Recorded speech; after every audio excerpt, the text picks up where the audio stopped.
If you've ever been to a guitar center, the first thing you see once you walk in is a massive wall of electric guitars. Actually, the first thing you usually see is a wall of employees rushing over to offer you their help, desperately trying to earn some of that sweet commission pay. But after you shove the annoying employees out of the way and get both feet in the door, you see the huge wall of electric guitars. With wide eyes, you walk over to the guitar wall, which would probably be a better name for the store, actually. I've been to like a dozen guitar centers, and the guitars are never in the center of the store. They're always on the side wall. So Guitar Wall would have been a much more appropriate name for the store. But the name isn't important, so I don't know why you even brought it up.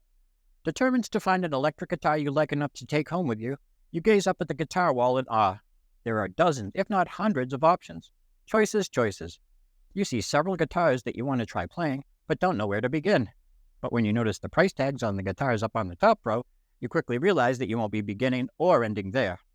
Then, after spending a few unsuccessful minutes trying to get a guitar, any guitar, on the bottom row to stay in tune, you realize you won't find what you're looking for there either. Since the top row of guitars are too expensive, the bottom row are too cheap, you set your sights on the middle row, the Goldilocks row. Not too expensive, not too cheap, just right. After careful consideration, you narrow your interest down to just 3 middle row guitars. One by one, you pull each guitar off the wall to try out. And one by one, I'm going to tell you why it's a piece of shit that no self-respecting guitarist should ever own, play, or probably even look at. Number 1. Fender Stratocaster. There's nothing quite like the sound and feel of an American-made Fender Stratocaster. Oh wait, yes there is. A Mexican-made Stratocaster. It's actually designed to play and feel just like an American Strat, but costs half the price. So why would anyone buy an American Stratocaster instead of a Mexican one? Is it because American Strats have 22 frets and Mexican ones only have 21? Nope. Because of assholes like me who will look down at you for not owning a real Strat, even though I myself only own a Mexican one. If you like talking shit, the Mexican Stratocaster is one of the best guitars you can own. You'll be able to talk down to your Squier Strat playing friends because your real Strat was more expensive than theirs, and you'll be able to rag on your American Strat playing friends for paying twice for what is essentially the same guitar as yours. Enjoy that extra fret you paid $800 more for. This guitar might have been made in Mexico, but it was meant to be paid for in full and played in America. These things have been so mass-produced that you can walk into just about any American home and find one. In fact, owning a Mexican Stratocaster has become just as much a part of the American experience as owning a firearm or drowning in debt. But unlike guns which can literally kill you, and debt which can figuratively kill you, owning a Mexican Strat won't kill you at all.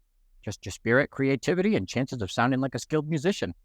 And if you ever actually play the thing, it'll likely kill the possibility of ever being on good terms with your neighbors. But who gives a shit about the neighbors? Oh, that's right, you do, which is why you're considering buying a Mexican Stratocaster in the first place. You want a name-brand guitar that everyone will recognize, but don't want to spend more than $1,000, and the Mexican Strat seems to offer the perfect balance between recognizability and affordability. And while you can't question this guitar's playability, I'd question the decision-making ability of any guitar player who considers buying one of these mass-produced pieces of shit. Standard Strats have 3 single-coil pickups, which is great for any guitarists who want their Stratocasters to sound twangy like a Telecaster. But you won't find any of that single-coil bridge pickup pussy shit on any of my guitars. I've said it before and I'll say it again. Real motherfuckers play guitars with humbuckers. To really piss off your neighbors, a single-coil bridge pickup just won't do. That's why I've got an HSS Strat with a 5-way switch that never leaves the bridge position.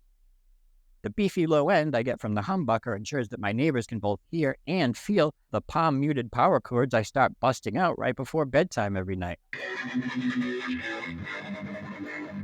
Of all the guitars you could possibly buy, none of them will make you look like you know what you're doing quite like a Stratocaster. When people see one in your hands, as long as it's not plugged in, it'll remind them of all the iconic guitarists who played Strats over the years. But the second you plug in and start strumming, it shows everyone that you're no better at playing guitars than you are at deciding which ones to buy. As you play around with the Mexican Strat in Guitar Center, you find yourself liking it more and more. But then you gently touch the whammy bar, which immediately knocks all 6 strings out of tune. Too lazy to retune them, you decide it's time to move on. So you return the Mexican Strat to the middle row and take down the next guitar to try, one that's guaranteed to piss off everyone within earshot the second you plug it in and start shredding. Number 2. Ibanez RG with a fixed bridge. These guitars were designed to do 3 things. Shred. Shred your fingers as they speed up and down the fretboard, shred the eardrums of anyone unfortunate enough to be within hearing range, and shred to pieces any hope you might have had of getting your neighbors to stop fucking hating you. But you don't care what the neighbors think. If you did, you'd either buy a Stratocaster or no guitar at all. But unless you're living next door to Paul Gilbert or Marty Friedman, you don't give a shit what your neighbors think. The only people you're trying to impress, besides yourself of course, are other guitar players. You think a fixed bridge Ibanez RG communicates to them that you're the guitar virtuoso you believe yourself to be, and not the mediocre, middle-of-the-road guitarist you actually are. But virtuoso signaling aside, the Ibanez RG was made for shredding, and that's exactly what you're going to do. You might not yet be able to shred your way up and down the fretboard, but you sure can shred the shit out of those palm-muted drop D 30-second notes. And that's exactly what you do. You find the most powerful amp and guitar center to plug into, and start cranking out heavily distorted 200 beat per minute riffs that no one in the store besides you recognizes. After driving away all the other customers in the guitar section, the people you were desperately trying to impress with your fast playing, your fingers could use a little break. So you pause to take a moment to look over the Ibanez RG in your hands. Look at this fucking thing. It might be made out of wood, but this beast is all metal. It's got 2 humbuckers and not a single one of those pussy-ass single-coil pickups.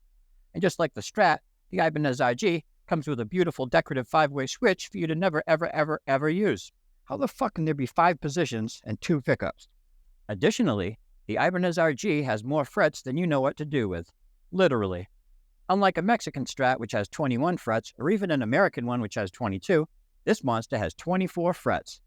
But it wouldn't matter if it had 36 or even 48 frets, because your power chord-loving hands rarely venture past the 12th. So each extra fret really just gives you 6 more notes to worry about hitting by accident. But don't fret. Maybe someday you'll learn to shred your way up and down all 24 of those frets. Until then, you can just keep blasting out the same fast and heavy riffs like you have been. And now that a few people have wandered back into the guitar section, that's exactly what you do. While in the middle of playing Rain and Blood with the gain up to 11, out of the corner of your eye, you see a Guitar Center employee rapidly walking toward you with an angry look on his face. And that's when you notice what is by far the greatest feature of the Ibanez RG, its head. The head of this guitar is even sharper than your strings are after you've just finished tuning them by ear. As the Guitar Center employee closes in on you, you realize that the sharp head isn't a design flaw, nor is it just for looks. It's to take out anyone who tries to stop you from shredding with its patented anti-shredding technology. As you start shredding out the next riff in your Slayer medley, the Guitar Center employee shreds his vocal cords trying to tell you that it's too loud. Even though you can't actually hear a single word he's saying over you playing Angel of Death, you know exactly what he's trying to tell you. But you don't give a fuck and keep playing. The angry employee reaches down to take the guitar from you. Big mistake. Without missing a single 16th note, you jab him in the gut with the head of the premium Ibanez. The employee keels over, clutching his stomach. Now he's really pissed, but you still don't care and continue to shred with a big smile on your face. Then the Guitar Center employee turns around and reaches for the volume knob on the amp you're playing out of. Mistake number 2. This time you don't jab him in the gut, you stab him in the butt. Defeated, the Guitar Center employee limps off holding his stomach with one hand and his ass with the other. He was cursing the whole time, but no one could hear him over you playing South of Heaven. As much as you're loving the fixed bridge Ibanez, and especially its bayonet of a guitar head, you bring the Slayer medley to a close because you're ready to move on to the third and final guitar, one you can really annoy everyone with. Number 3, Jackson Soloist with the Floyd Rose Bridge. You like to think of yourself as a nasty soloist, so you already like this guitar before even picking it up. And in your hands, it will live up to the name, because if you decide to buy one, you'll likely be spending every Friday and Saturday night solo, since no one will want to be around you and your whammy bar happy hands. Now, we can't all be masters of what should be called the vibrato bar like Eddie Van Halen or Randy Rhoads, but we can pretend to be, and the Jackson Soloist gives us the perfect opportunity to do so.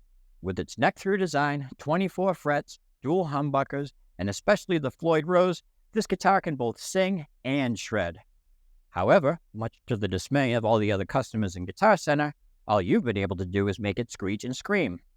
But you don't care because you're having the time of your life. Like anyone who touches a Floyd Rose for the first time, you spend several minutes doing nothing but dive-bombing fifth-string harmonics over and over again.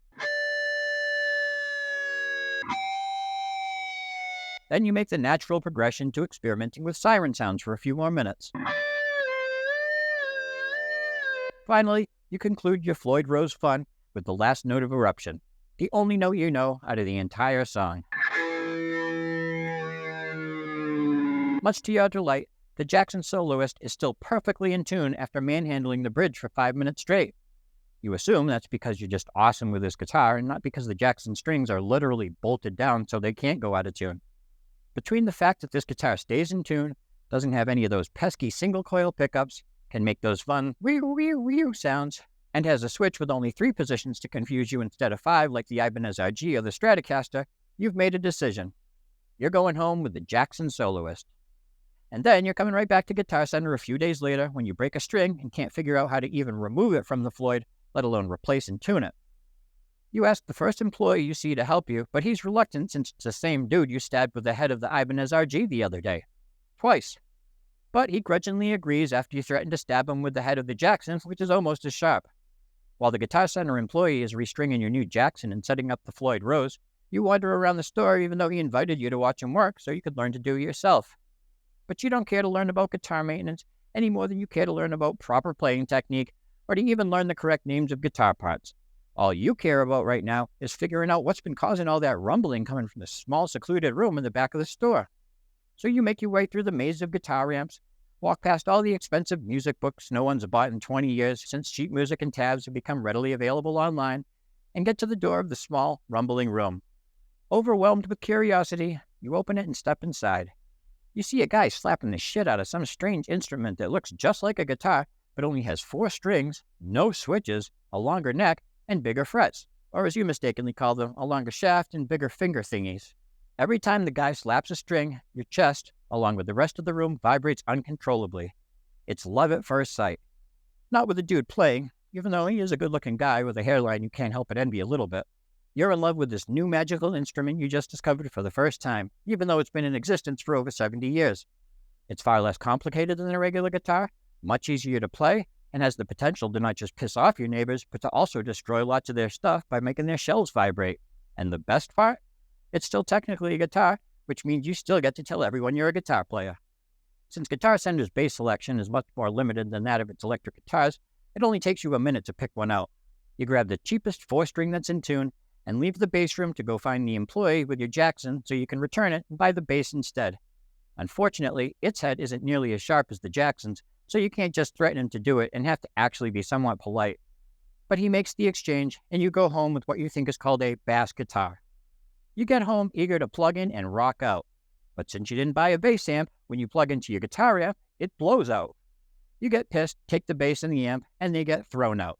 And tomorrow you'll go out and buy a drum kit because your patience for all guitars has run out. You're so annoying.